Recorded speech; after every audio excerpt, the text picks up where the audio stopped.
అక్బర్ బీర్బల్ కథల్లో ఇప్పుడు మనం ఒక కథను చెప్పుకుందాం. అక్బర్ పరిపాలనా కాలంలో ఢిల్లీ నగరంలో ఒక యువకుడు ఉండేవాడు. అతనికి ఆస్తి అంతస్తులు పెద్దలు సంపాదించి పెట్టారు. పరువు ప్రతిష్టలు వంశపారంపర్యంగా వస్తున్నాయి. ఆ యువకుడి వంశస్థులు పండితులు. కాని అతడికి మాత్రం ఒక శాస్త్రంగాని కావ్యంగాని రాదు. అది తెలిసి అతని బంధువులందరూ అతడిని పండితపుత్ర పరమశుంఠ అంటూ ఎగతాళి చేస్తూ ఉండేవారు.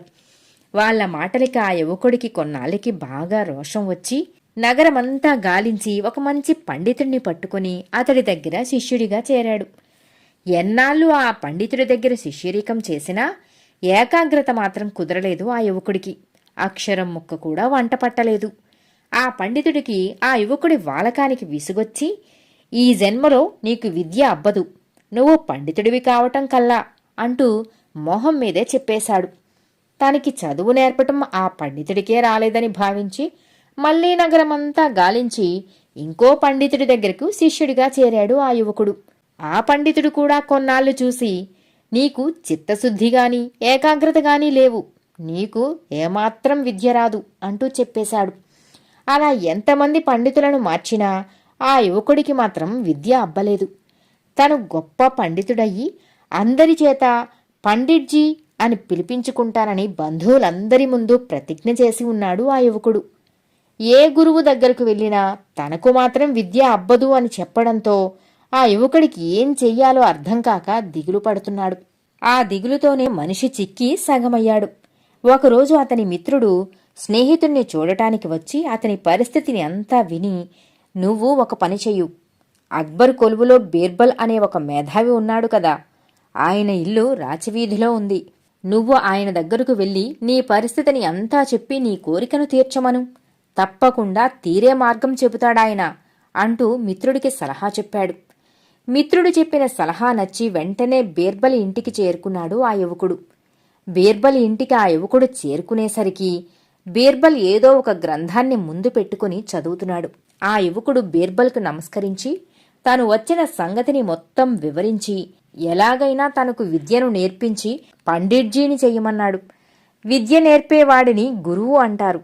నేనింకా శిష్యుడినే, నీకు విద్య నేర్పగలిగేంత గొప్పవాణ్ణి కాదు అన్నాడు బీర్బల్ మృదువుగా ఆ యువకుడితో.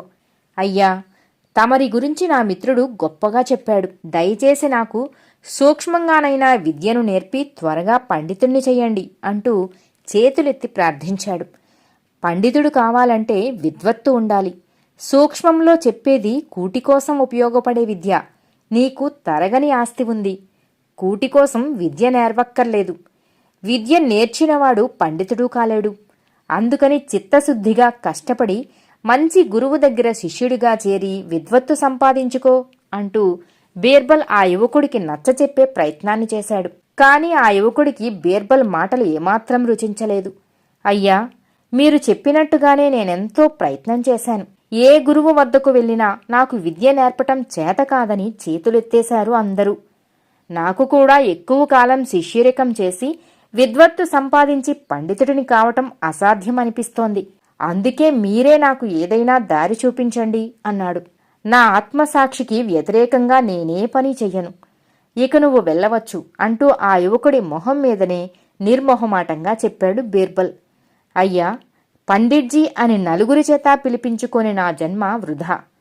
మీరు కనుక నాకు ఏదో ఒక మార్గం చూపించకపోతే ఇక్కడే నేను ప్రాణత్యాగం చేసుకుంటాను అంటూ మొండిగా అక్కడే భీష్మించుకొని కూర్చుండిపోయాడు ఆ యువకుడు. బీర్బల్ కొంచెంసేపు ఆలోచించాడు. తరువాత, నిన్ను అందరూ పండిట్జీ అని పిలిస్తే చాలా అని అడిగాడు ఆ యువకుణ్ణి బీర్బల్. చాలు చాలు అంటూ ఆనందంతో వెలిగిపోతున్న ముఖంతో బదులిచ్చాడు ఆ యువకుడు.